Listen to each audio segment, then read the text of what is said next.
Hello दोस्तों। आजकल YouTube पे हर कोई AI की मदद से नए नए वीडियोस बना रहा है। कुछ लोगों ने MSP पे काफ़ी सारे वीडियोस बनाए, बहुत सारे सवाल पूछे। वो कहना चाहते हैं कि MSP क्या है, क्यों है, बराबरी क्यों नहीं है। तो आज ज़रा MSP पे बात करते हैं कि ये है क्या, और कुछ सवालों के जवाब भी देते हैं। बाकी जो फाइनल डिसीजन होगा वो तो गवर्नमेंट का है। तो MSP है क्या, क्यों दी गई, क्या ज़रूरत थी, उससे पहले क्यों नहीं मिलती थी, और अचानक ऐसी क्या रिक्वायरमेंट आ गई कि आपको बेसिक पे और फील्ड अलाउंसेस के अलावा MSP देने की ज़रूरत पड़ी। ऐसे कुछ AI जनरेटेड वीडियोस हैं जो काफ़ी सारे तर्क दे रहे हैं, पर वो कभी ये नहीं बताते कि ये सारा मैटर पहले आर्मी के थ्रू, उसके बाद सेंट्रल गवर्नमेंट के थ्रू शिकायत की जा चुकी है। ऑलरेडी कोर्ट में केसेस पेंडिंग है। MSP कब मिली, क्यों मिली, कितनी मिलती है, और आने वाले टाइम में इसका फ्यूचर क्या है, ये सब डिस्कस करेंगे और देखते हैं फाइनली गवर्नमेंट क्या डिसाइड करती है।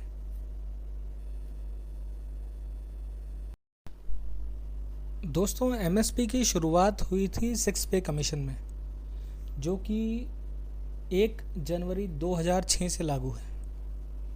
भारतीय सेना ने उससे पहले अपनी सभी युद्ध लड़ चुकी थी, चाहे वो 1947-48 का इंडिया पाकिस्तान का युद्ध हो, 1962 का इंडिया चाइना युद्ध हो, या फिर आपका 1971 की वॉर हो, या 1999 कारगिल वॉर हो।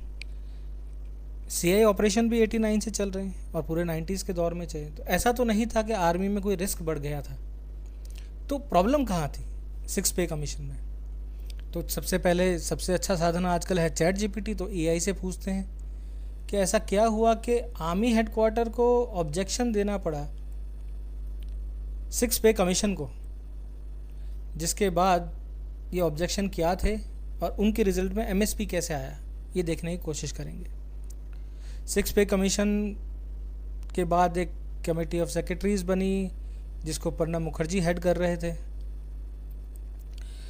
उसमें कुछ मेन ऑब्जेक्शन थे जो आर्मी, नेवी, एयरफोर्स ने एक साथ मिलकर उठाए, और इंडियन डिफेंस फोर्सेस ने 6 पे कमीशन को रिजेक्ट कर दिया था।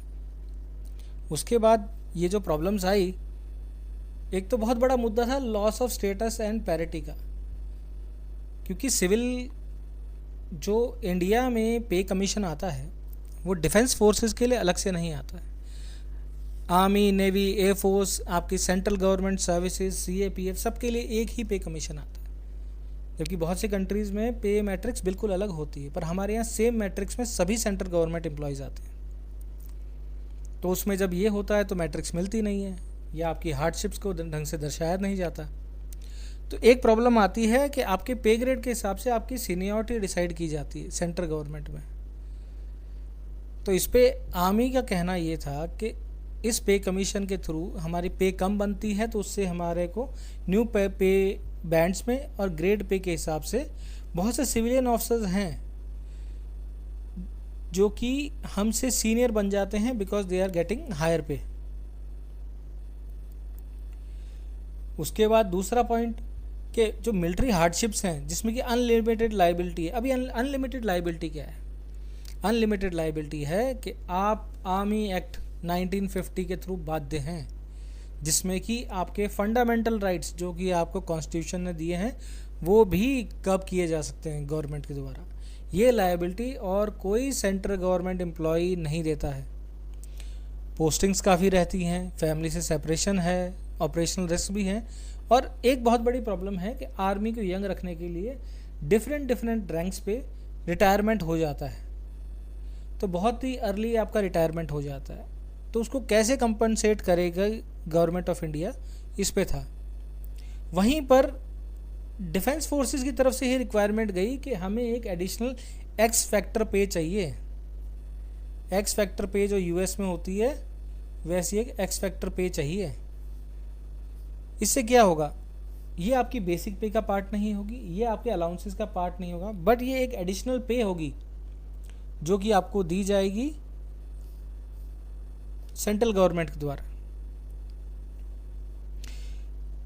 आर्मी हेडक्वार्टर ने बोला कि मिलिट्री सर्विस एक यूनिक कंडीशंस हैं और कंपेरेबल नहीं है सिविलियन सर्विसेज के साथ में। कोई कंपैरिजन नहीं है हमारा फौज का और सिविलियन जॉब कंडीशंस का। एक सेपरेट एलिमेंट होना चाहिए पे में जो इन कंडीशंस को कंपनसेट करे। और मिलिट्री की हिस्टोरिकल पे एज को जो सिविलियंस के ऊपर है वो बनाई रखी जाए, यानी कि मिलिट्री को कुछ एडिशनल बेनिफिट मिलने चाहिए as compared to civilian employees of the central government, यानी बराबरी जो हो रही है वो सेना के काम कार्य करने वाले एम्प्लॉयज़ की और सिविल में सेंट्रल गवर्नमेंट एम्प्लॉयज़ के बीच की बराबरी हो रही है। या अफसर जवान वाली बराबरी की कोई बात नहीं है। जिस ओहदे पे आप भारतीय सेना में काम कर रहे हैं उसी ओहदे पे अगर सिविल सेंट्रल गवर्नमेंट में कोई काम कर रहा है तो उससे आपको कुछ एडेड एडवांटेज मिलना चाहिए in terms of financial benefit. उसके लिए एमएसपी लाया गया था। उसके बाद गवर्नमेंट ने इसको सोचा और इंट्रोड्यूस किया एमएसपी। कंपनसेट करेगा रिगर्स ऑफ मिलिट्री लाइफ और पे एडवांटेज को मेंटेन करेगा, यानी कि जो मुश्किल लाइफ है डिफेंस में उसको मेंटेन कर, उसके लिए एडिशनल बेनिफिट देगा। और दूसरा, सिविल से कुछ एडिशनल बेनिफिट होना चाहिए आपको आर्मी में या नेवी में या एयरफोर्स में सर्व करने के लिए, अदरवाइज कोई डिफेंस फोर्सेस में जाएगा ही क्यों अगर सब कुछ बराबर ही है तो। आगे देखते हैं। एक बहुत बड़ा मुद्दा था ऑफिसर्स में कि पे बैंड 3 में डालने की वजह से जो फौज के लेफ्टिनेंट कर्नल थे वो सिविल में अपने इक्विवेलेंट से जूनियर हो जाते थे, और इसी वजह से 6 पे कमीशन में लेफ्टिनेंट कर्नल्स को पे बैंड 4 में अपग्रेड किया गया। पहले वो पे बैंड 3 में थे, फिर उनको पे बैंड 4 में डाला गया।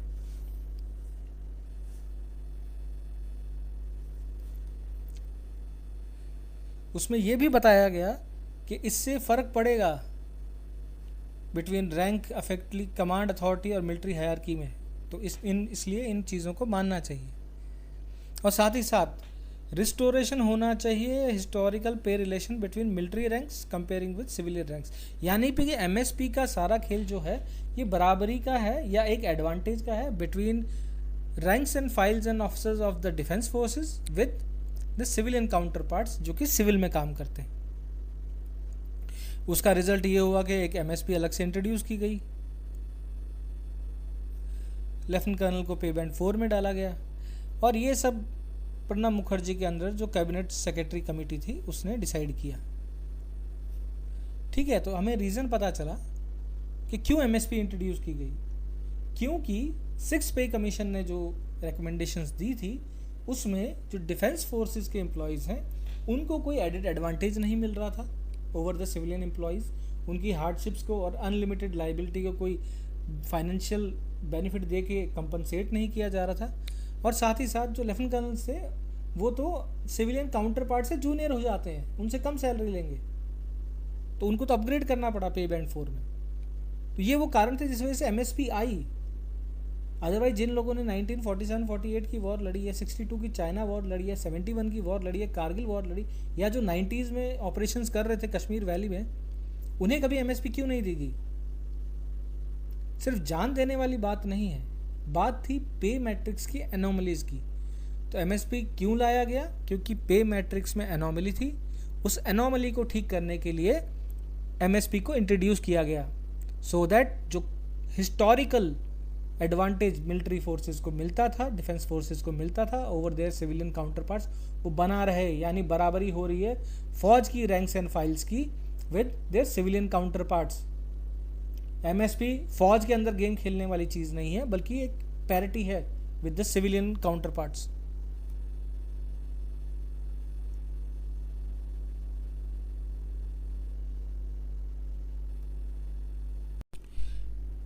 इस पार्ट में दोस्तों हम देखते हैं कि एमएसपी मिलती कितनी है। 6th पे कमीशन के बाद 7th पे कमीशन ने भी एमएसपी को जारी रखा है। उसमें कुछ बढ़ोतरी भी की गई विद टाइम के साथ में, सो दैट पे मैट्रिक्स उसी तरह चलती है जैसे मैंने आपको बताया था कि मिलिट्री फोर्सेस को या डिफेंस फोर्सेस को अपने सिविलियन काउंटर पार्ट्स के ऊपर एक एडवांटेज बना रहे। तो 7th पे कमीशन ने जो ऑफ़र किया है वो है लेवल 3 टू लेवल 9, यानी कि एक सिपाही से लेकर के और एक सूबेदार मेजर तक 5,200 रुपये। Level 10 to 13 alpha commissioned officers यानी एक लेफ्टिनेंट से लेके एक ब्रिगेडियर तक, ये देखिए 15,500। अब यहाँ देखने वाली बात यह है कि ब्रिगेडियर लिखा है, इसके बाद के ऑफिसर्स कहाँ गए? आपके major general, lieutenant general, army का चीफ ऑफ आर्मी स्टाफ, आपके सीडीएस, उन्हें एमएसपी लागू नहीं है। ब्रिगेडियर रैंक से ऊपर एमएसपी नहीं मिलती किसी को। ये कोई भी यूट्यूब बनाने वाला या पॉइंट उठाने वाला नहीं बताता कि ऊपर जाने के बाद बंद क्यों हो जाती है, बिकॉज वहाँ पे फिक्स पे स्केल आना शुरू हो जाता है और पैरिटी आनी शुरू हो जाती है। आर्मी के जनरल्स को वो पैरिटी या वो एडवांटेज ऑलरेडी मिल जाता है पे बैंड में, यानी कि पूरी पे मैट्रिक्स और एमएसपी की कहानी है कि डिफेंस फोर्सेस को कैसे एडवांटेज दिया जाए सिविलियंस के बराबर। और ध्यान रखने वाली बात यह है कि इसे पे बैंड में इंक्लूड नहीं किया गया, इसे अलाउंसेस में इंक्लूड नहीं किया गया, यानी गवर्नमेंट जब चाहे एमएसपी बंद कर सकती है द डे दे फील कि अब एडवांटेज पूरा हो गया है। तो ये एक एडिशनल अलाउंस है जो मिल रहा है। एमएनएस को 10,800 मिलता है क्योंकि एमएनएस ऑफिसर्स का पे बैंड अलग होता है, पे मैट्रिक्स बनती है, उस हिसाब से सैलरीज आती हैं। और ये जो बराबरी की बात करते हैं, फौज में किन्हीं भी दो जवानों की सैलरी भी बराबर नहीं होती। सिपाही की नेस नायक से अलग होती है, लेस नायक की नायक से अलग होती है, नायक की हवलदार से अलग होती है, हवलदार की नायब सूबेदार से अलग होती है, नायब सूबेदार की सूबेदार से अलग होती है। हर साल इंक्रीमेंट मिलता है और आप पे मैट्रिक्स में एक पे जंप कर जाते हो।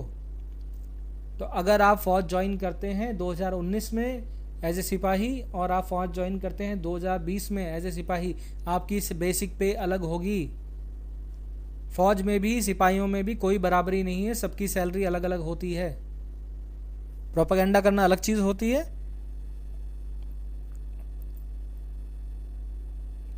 अब देखते हैं कि फर्क कितना पड़ा है। 6 पे कमीशन में जहां ऑफिसर्स के लिए 6,000 था, अभी प्रेजेंटली 15,500 है। जेसी ओवास के लिए 2,000 था, उसको बढ़ा के 5,200 कर दिया गया। मिलिट्री नर्सिंग सर्विसेज में 4,200 था, अभी 10,800 है। और नॉन कॉम्बेटेंट जो एयरफोर्स में है उनका 1,000 रुपये था, अभी 3,600 हो गया है। यानी कि प्रेजेंटली आपको जो एमएसपी मिलती है वो मिलती है पे लेवल 3 से लेके 9 तक, यानी सिपाही से लेके सूबेदार मेजर तक 5,200 रुपये, और लेफ्टिनेंट से लेके ब्रिगेडियर तक 15,500 रुपये। ब्रिगेडियर के ऊपर एमएसपी नहीं मिलती है, जनरल्स को एमएसपी नहीं मिलती है। और अगर इक्विवेलेंसी की बात होती तो कोई ब्रिगेडियर एक लेफ्टिनेंट के बराबर क्यों लेगा एमएसपी? वो नहीं बोलेगा कि मुझे ज़्यादा चाहिए। अगर बात मिसयूज़ ऑफ पावर की होती तो एक ब्रिगेडियर एक लेफ्टिनेंट के बराबर एमएसपी क्यों लेता? क्योंकि इक्विवेलेंसी आ रही है आपके सिविल काउंटर पार्ट से। 15,500 लेते ही आपके जो ऑफिसर्स हैं डिफेंस फोर्सेस के, उनको एक एडवांटेज मिल जाता है उनके सिविलियन काउंटर पार्ट से। 5,200 रुपये मिलते ही आपके जेसीओ और जवानों को एडवांटेज मिल जाता है अपने सिविल के ऑफिसरों से जो उनके बराबर की रैंक के हैं। यानी कि बराबरी हो रही है डिफेंस फोर्सेस में सिविल के सेंट्रल गवर्नमेंट एम्प्लॉय के बराबर में, ना कि फौज में ऊपर और नीचे। दोस्तों, एक चीज़ जो कोई नहीं बताता वो ये है कि इस मुद्दे पे ऑलरेडी बहुत सी चिट्ठियां लिखी जा चुकी है सेंट्रल गवर्नमेंट को, बहुत कुछ लिखा जा चुका है आर्मी हेडक्वार्टर को। ये जितने जवान सोशल मीडिया पे आके कह रहे हैं कि हमें अफसरों के बराबर में एमएसपी चाहिए, उन्होंने ये सब कदम पहले ही उठा दिए। बहुत से लोग कोर्ट भी जा चुके हैं इसी चीज़ को लेके, और ये मैटर ऑलरेडी कोर्ट में पेंडिंग है और चल रहा है। इस बात को हमेशा ध्यान में रखें, ये मैटर सब्जुगेशन में है और लिटिगेशन अभी चल रहा है। कोर्ट्स इसको एनालाइज कर रहा है और गवर्नमेंट ने भी अपना स्टांस दिया है। तो देखें ज़रा गवर्नमेंट का क्या कहना है इस बात पे। गवर्नमेंट का कहना है कि एमएसपी इज़ नॉट बेसिक पे, ये बेसिक पे का पार्ट नहीं है पे मैट्रिक्स में। दूसरा, ये कंपनसेट करता है for unique condition of military service. साथ ही साथ गवर्नमेंट का कहना यह भी है कि सेना में भी डिफरेंट लोगों की डिफरेंट रिस्पॉन्सिबिलिटीज़ हैं, सब एक बराबर काम नहीं करते, सबका अलग अलग टास्क है, अलग अलग काम मिलता है। ऑफिसर को अगर हायर कमांड रिस्पॉन्सिबिलिटीज़ मिलती है, एडम ड्यूटीज़ मिलती है, तो जवान ड्यूटी देता है वो कुछ और काम करता है। इसलिए different MSP rates are justified, justification दिया गवर्नमेंट ने कोर्ट में जाके। उसके बाद में अगला आर्ग्यूमेंट ये है कि 6 पे कमीशन ने डिफरेंट एमएसपी दी थी एज ए रिकमेंडेशन, और 7th पे कमीशन ने अपना रिकमेंडेशन को उसको कंटिन्यू किया है दोबारा से, और गवर्नमेंट ने इन रिकमेंडेशन को एक्सेप्ट किया है। साथ ही साथ कोर्ट्स में गवर्नमेंट का ये भी कहना है कि इससे कोई भी आपका ऑफिसर और जवान में कोई सिमिलर सिचुएशन नहीं बनती पे के रिलेटेड, और ना ही कोई कॉन्स्टिट्यूशनल वायलेशन होता है। आपका आर्टिकल 14 और आर्टिकल 16 का वायलेशन नहीं हो रहा है, यानी कि सब बराबर हैं, सबको इक्वल अपॉर्चुनिटी मिल रही है फौज में। ये गवर्नमेंट ऑफ इंडिया का स्टांस है, जो आपको सैलरी देती है वही डिसाइड करते हैं कि आपको क्या मिलेगा। ये कोई आर्मी का इंटरनल मैटर नहीं है कि आर्मी ने बोला कि इसको ज़्यादा दे दो, इसको कम दे दो।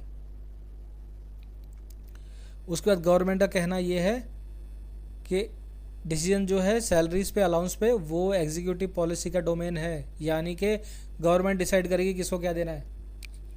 यूट्यूब पे कोर्ट में जाके यहाँ पे बोल के मुझे लगता है, मुझे जस्टिफाई करो, गवर्नमेंट ऑफ इंडिया हर आदमी को नहीं जस्टिफाई करेगी। पे मैट्रिक्स बनी हुई है सबकी। और गवर्नमेंट का ये भी कहना है कोर्ट का इंटरफेरेंस तभी होना चाहिए जब कोई पॉलिसी गलत हो या फिर अनकॉन्स्टिट्यूशनल हो।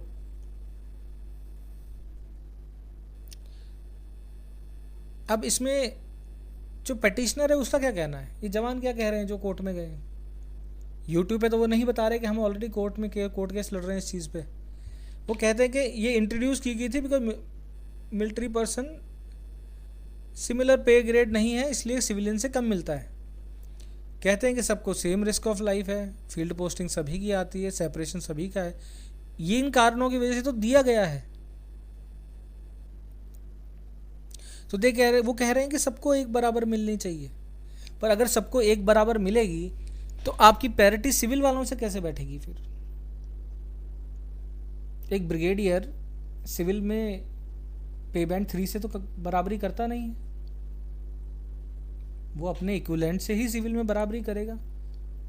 अगर लेफ्टिनेंट टू ब्रिगेडियर 15,500 रुपये दे के आपको एडवांटेज मिल जाता है सिविल में आपके पूरे जितने भी ऑफिसर्स हैं उनके मुकाबले, तो वो दिया जा रहा है। बाकी जो चेंजेस हैं वो आपकी बेसिक सैलरी में है, हर रैंक की बेसिक सैलरी अलग है। ये बस एक फैक्टर एडिशनल दिया गया है ताकि जो कमी पेशी है वो बराबर कर दी जाए, और इसके बाद आपको एडवांटेज मिलता रहे। कोर्ट्स का क्या कहना है, यूजुअली अवॉइड रिवाइजिंग पे स्ट्रक्चर्स, कोर्ट नहीं पढ़ती इन चीज़ों में। पे कमीशन की रिकमेंडेशंस कैरी वेट, पे कमीशंस ने जो कुछ दिया है बहुत डेलिब्रेशन के बाद दिया है। जब तक कि पॉलिसी में कोई डिस्क्रिमिनेशन ना हो, कोर्ट जनरली इंटरफेयर नहीं करते।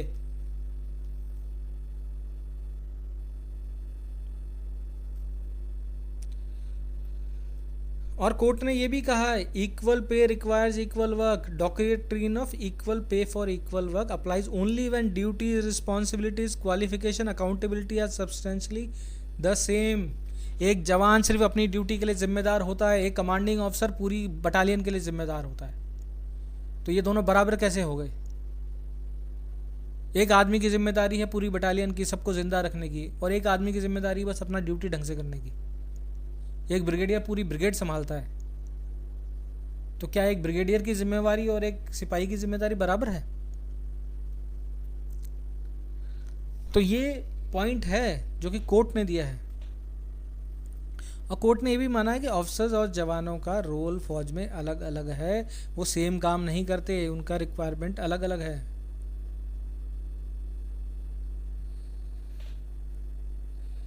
कोर्ट रिकॉग्नाइज करता है कि पे स्ट्रक्चर फाइनेंशियल और administration consideration best left to the government, यानी ये काम है जो गवर्नमेंट बेस्ट कर सकती है और गवर्नमेंट को ही करते रहना चाहिए।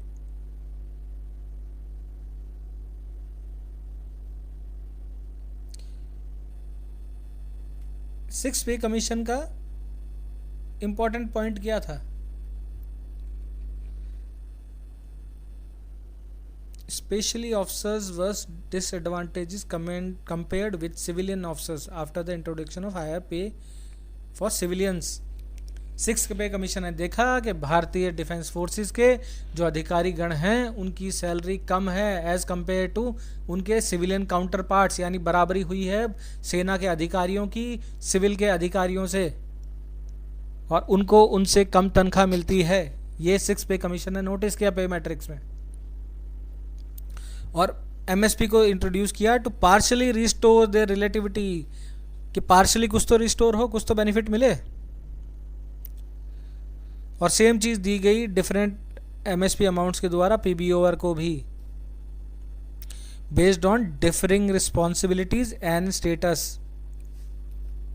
समझ आ रहा है? सिक्स पे कमीशन ने इसीलिए एमएसपी इंट्रोड्यूस की, क्योंकि डिफेंस के ऑफिसर्स को कम सैलरी मिल रही थी in six pay commission matrix as compare to civilians. तो उस पैरिटी को बनाने के लिए उन्होंने ये लागू किया है। आइए अब देखते हैं कि गवर्नमेंट ने इसके आगे क्या क्या कहा है और कहाँ कहाँ पे कहा है, क्योंकि ये बहुत बार मांगते हैं कि हमें डॉक्यूमेंट्स दिखाइए, कहाँ गवर्नमेंट ने कहा है। Press information bureau government of India ministry of defence ने 31 दिसंबर 2018 को अलाउंसेस टू आर्म फोर्सेस करके नोट निकाला था। उसमें उन्होंने क्लियरली कहा है, taking notes of the rigour of military life, the six pay commission had recommended MSP which was CPS intended as a percentage of existing pay has to be maintained in case of officers up to the rank of brigadier। ये कोई क्यों नहीं बताता कि सिर्फ brigadier तक ही क्यों मिल रही है एमएसपी, उसके ऊपर क्यों नहीं मिल रही? ये जितने एआई वीडियोस बना रहे हैं कभी बताते ही नहीं कि ब्रिगेडियर तक ही मिलती है, उसके ऊपर नहीं मिलती है। ये तो सबसे मेन पॉइंट है। और इसमें आगे क्या गया है कि जो भी सर्विसेज ने मैटर में अपने पॉइंट्स दिए हैं, कोई भी एडिशनल कैटेगरीज नहीं क्रिएट की जाएंगी, स्लैब रेट के हिसाब से होगा। 4 स्लैब बनी हैं जिनमें से 3 को मिल रहा है, ब्रिगेडियर तक दी जाएगी। और ये 7 सीपीसी ने एक्सेप्ट किया है एंड सेम नोटिफाई किया है। अगर कुछ पैरिटी गलत कर रहा होता आर्मी हेडक्वार्टर, तो सबसे पहले तो जनरल ही लेते हैं एडिशनल अलाउंस। मतलब ऐसा कैसे हो सकता है कि सिपाही से लेके ब्रिगेडियर तक मिल रहा है पर आपके जनरल्स को नहीं मिल रहा है? तो जो कहते हैं ये कहाँ कब कब कहा है, 31 दिसंबर को कहा है।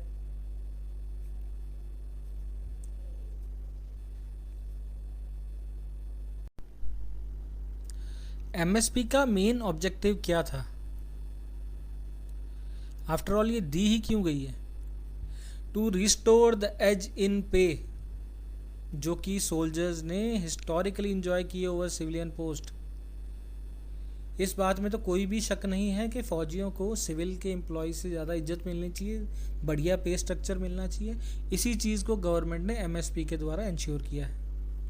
साथ ही साथ एक जस्टिफिकेशन दिया है कि यूनिक कंडीशंस में फ़र्क करती है military services, unlimited liability, operational risk, frequent transfer, hardships, separation from family, और सबसे बड़ी बात अर्ली रिटायरमेंट। आप 60 ईयर्स तक सर्विस नहीं कर सकते फौज में, आपको पहले जाना पड़ेगा।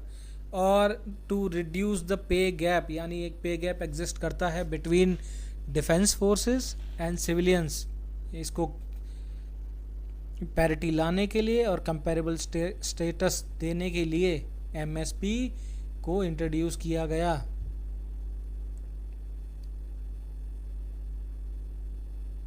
गवर्नमेंट ने बाद में क्लैरिफाई किया कि एमएसपी देने का कारण था to maintain the edge enjoyed by the defence forces over civilian scales.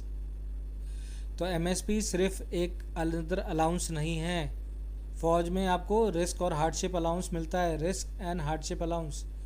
आप फील्ड में जाते हैं, आप सीआई ऑपरेशंस करते हैं, आप हाई एल्टीट्यूड में जाते हैं, वहाँ जो रिस्क आप लेते हैं और जिस हजार्डस सिचुएशन में आप रहते हैं उसके लिए आपको अलग से अलाउंस मिलता है।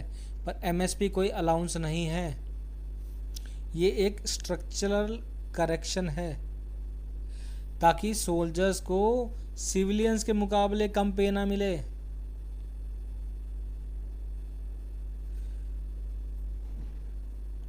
तो ये एक स्पेशल ऑब्लिगेशन है जिसको कि रिकॉग्नाइज किया है गवर्नमेंट ने एमएसपी दे के, सोल्जर्स को लोअर ओवरऑल पे ना मिले सिविलियन एम्प्लॉय से, इसलिए एमएसपी दिया है।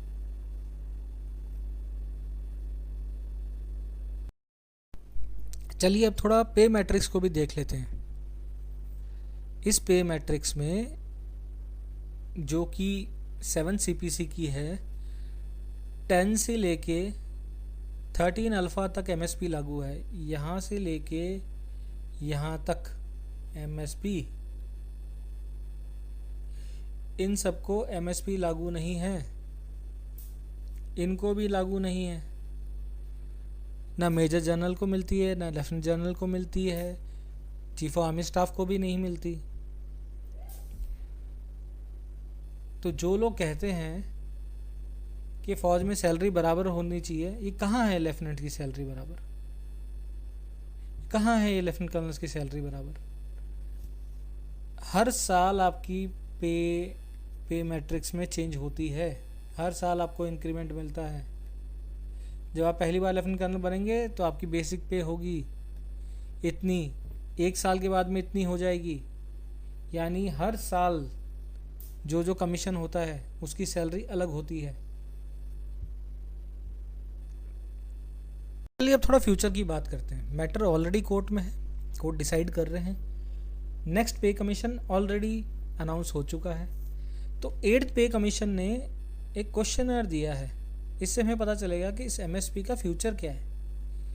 जो एमएसपी किया जा रहा है इसमें आर्म्ड फोर्सेस के लिए 8th सीपीसी ने बोला क्या है वो देखते हैं ज़रा। कोर्ट तो जो डिसाइड करेंगे वो डिसाइड करेंगे ही।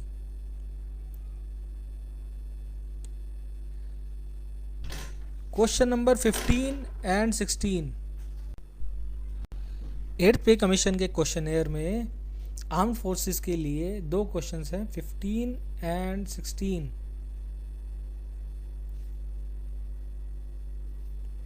तो आइए यार देखते हैं कि 8th पे कमीशन कहना क्या चाहता है।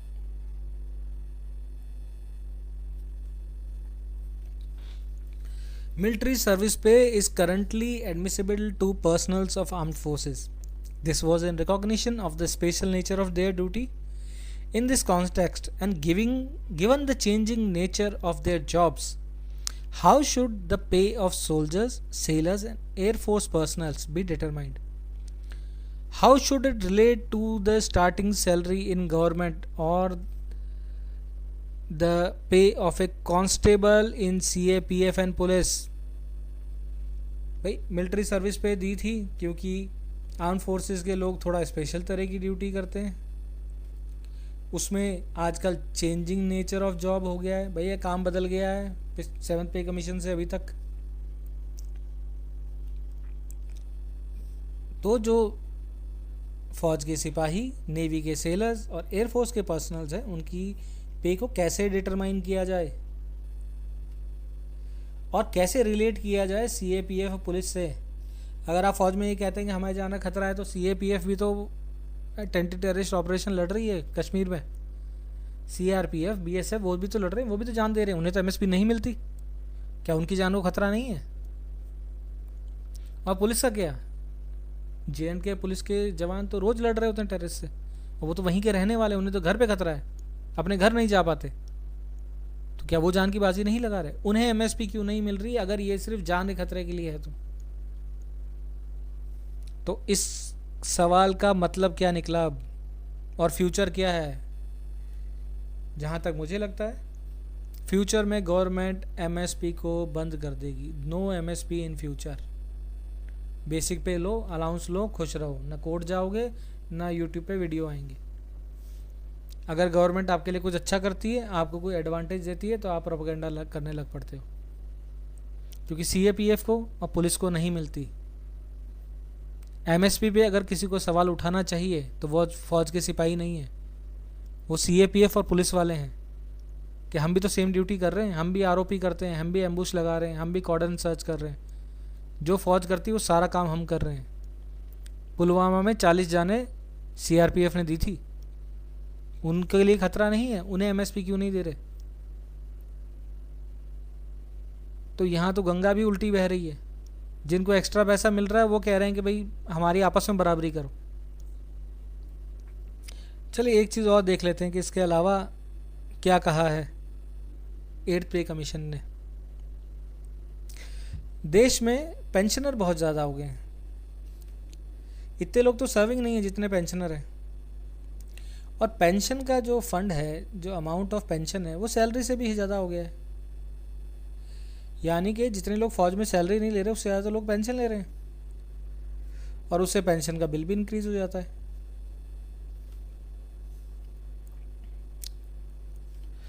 और इससे इक्विपमेंट की परचेज और आर्म्स खरीदने में दिक्कत हो रही है गवर्नमेंट को,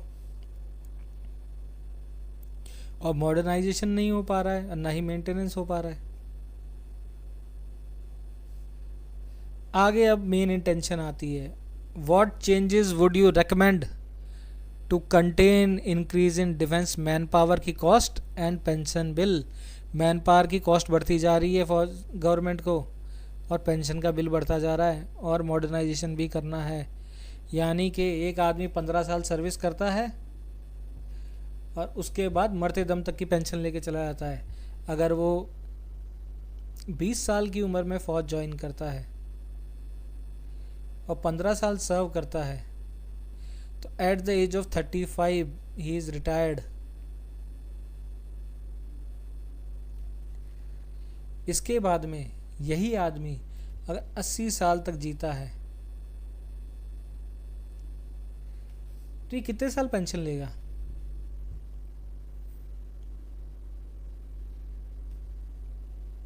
$45 years। आप 15 साल सर्विस करके 35 की उम्र में रिटायर हो गए, आपने दूसरी जॉब पकड़ ली, अब आप 80 साल तक पेंशन ले रहे हो। 45 ईयर्स आप पेंशन लेते हो 15 साल के काम के लिए। यानी कि जितनी आपने टोटल सैलरी ली वो तो आपने 30 ईयर्स में ही कंप्लीट कर दी, क्योंकि आपकी पेंशन आपकी लास्ट ड्रॉन सैलरी की हाफ है। तो आपने 15 साल तो आपने सर्विस किया,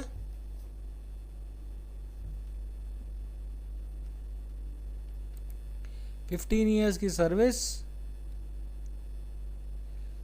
30 ईयर्स में सैलरी बराबर हो गई, और इसके बाद आप 15 साल और लेंगे। यानी कि आप 1.5 गुना सैलरी ले चुके हैं आफ्टर रिटायरमेंट। अगर गवर्नमेंट का अगला निशाना ये है, और एमएसपी मोस्ट प्रॉब्ली हो सकता है या तो बंद कर दी जाए या आपको वो बराबरी दे दी जाए जो आप मांग रहे हैं। कौन सी बराबरी? कि उतनी ही एमएसपी जितनी सीएपीएफ और पुलिस को मिलती है, यानी कि 0 हो सकता है ये आने वाले टाइम में। आपका ऑफिसर के बराबर, ब्रिगेडियर के बराबर एमएसपी चाहिए, 0 ले लो। अगर सीएपीएफ को जवान को एमएसपी नहीं मिलती, जे.एंड के पुलिस के जवान को एमएसपी नहीं मिलती, तो फौज के जवान को एमएसपी क्यों मिलनी चाहिए? अगर आप मुश्किल काम करते हैं तो उसके लिए रिस्क एंड हार्डशिप अलाउंस मिल जाता है। R1H1 मिलता है आपको हर महीने हाई एल्टीट्यूड में, फील्ड एरिया में, सीआई ऑपरेशन में, मैक्सिमम रिस्क अलाउंस।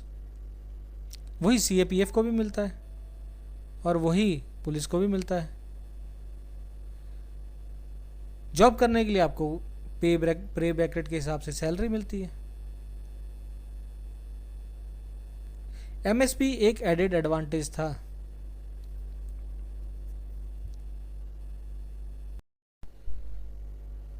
तो अब फाइनली कंक्लूड करते हैं। देश आज़ाद है, डेमोक्रेसी है, सबको अपनी बात रखने का हक है। जब तक आप फौज में हैं, फौज में अपनी बात रखें। जब आप रिटायर हो जाते हैं, आप गवर्नमेंट को चिट्ठी लिखें आप आर्मी हेडक्वार्टर को लिखें, आपको नहीं लगा आप कोर्ट भी चले गए, उसके बाद अब आप यूट्यूब पे आ गए हैं ताकि जनता का सपोर्ट ले लें। परंतु गवर्नमेंट ने बार बार कह दिया है एमएसपी दी गई थी क्योंकि डिफेंस फोर्सेस की पैरिटी नहीं थी विद सिविलियंस। ये रैंकों की पैरिटी नहीं है, ये सिविलियन से पैरिटी की बात है। और एक एडिड एडवांटेज था, एक पॉजिटिव काम किया था गवर्नमेंट ने डिफेंस फोर्सेस को एमएसपी देके कि भाई डिफेंस फोर्सेस में लोग काम करते हैं, इनके लिए कुछ एडिशनल एडवांटेज होना चाहिए। पे बैंड 3 से लेके पे बैंड 9 तक सबको सेम एमएसपी दी गई ताकि उन्हें अपने सिविल काउंटर पार्ट से एडवांटेज मिले। और पे बैंड 10 यानी लेफ्टिनेंट से लेके पे बैंड 13 तक, 13 अल्फा तक, ब्रिगेडियर तक 15,500 एमएसपी दी गई। फौज के जनरल्स को एमएसपी नहीं दी गई। जो जनरल पे कमीशन से बात कर रहे हैं उन्हें ही नहीं मिली।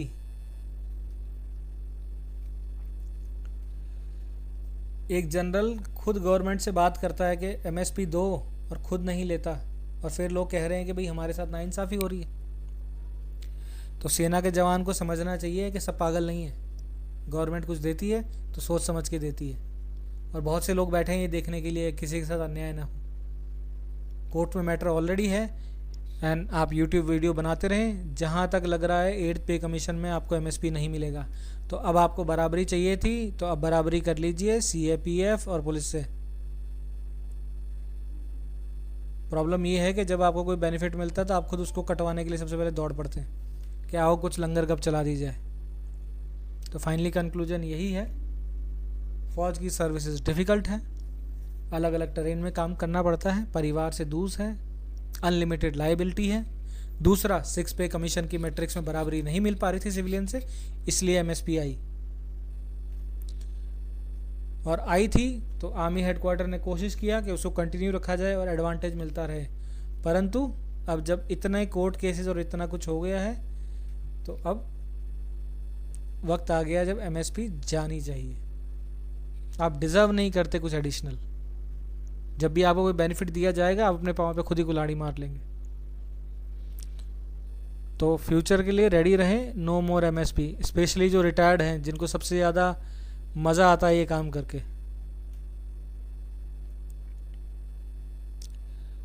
अब वो डिसाइड करेंगे कि क्या होगा, क्योंकि समझ नहीं आता लॉजिक कभी भी। फौज में सभी का काम अलग अलग है।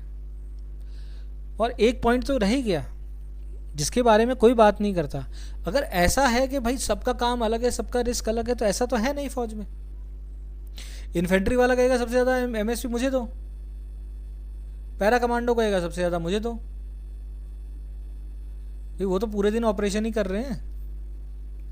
जीडी सोल्जर कहेगा सबसे ज़्यादा मुझे दो, ट्रेडमैन को क्यों दे रहे हो, क्लर्क को क्यों दे रहे हो, सबको बराबर दे ही क्यों रहे हो। अगर बात खतरे की है तो जो ड्यूटी बाहर करता है उसको ज़्यादा खतरा है, फिर खतरा ही नाप लो सबका, किस आदमी को कितना खतरा है। इन्फेंट्री को सबसे ज़्यादा खतरा है, सबसे ज़्यादा पहाड़ों में रहती है।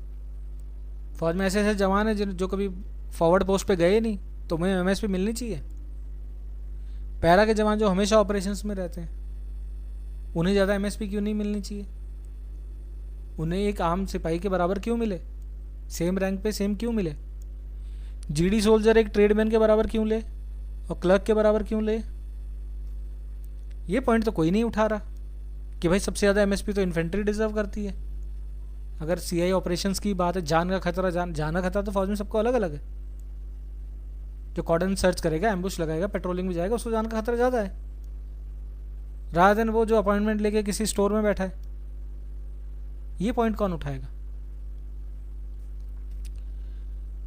तो आज इस वीडियो के माध्यम से हमने बस ये डायसेक्ट किया एमएसपी कब आई थी, क्यों आई थी, किस कारण से आई थी, क्यों कंटिन्यू हो रही, फ्यूचर में क्या हो सकता है। तर्क सबके हैं, मैटर ऑलरेडी कोर्ट में है, 8th पे कमीशन ऑलरेडी बैठा हुआ है, वो खुद डिसाइड कर लेगा। अगर वो कहता है पूरी आर्मी को बराबर दे दो, कोई दिक्कत नहीं है। अगर वो कहता नहीं, या फिर सबको बराबर परसेंटेज दो ऑफ बेसिक पे, सबको अपनी बेसिक पे का 5% MSP मिलेगा। हो गई बराबरी। अपनी बेसिक पे का 5% MSP ले लो, हो गई बराबरी सबकी। और फिर बराबरी CAPF से भी कर लो और पुलिस से भी कर लो।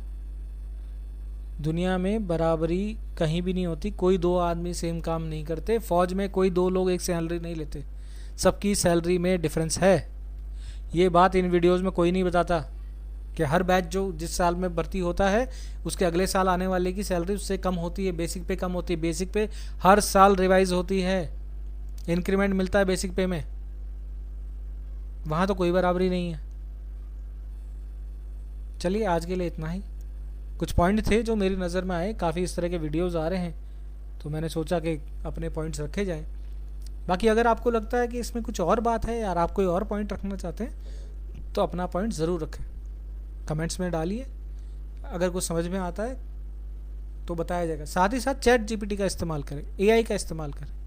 आपके कुछ सवाल है आप AI से पूछें, AI बहुत अच्छा जवाब देता है, परंतु सवाल सही होना चाहिए।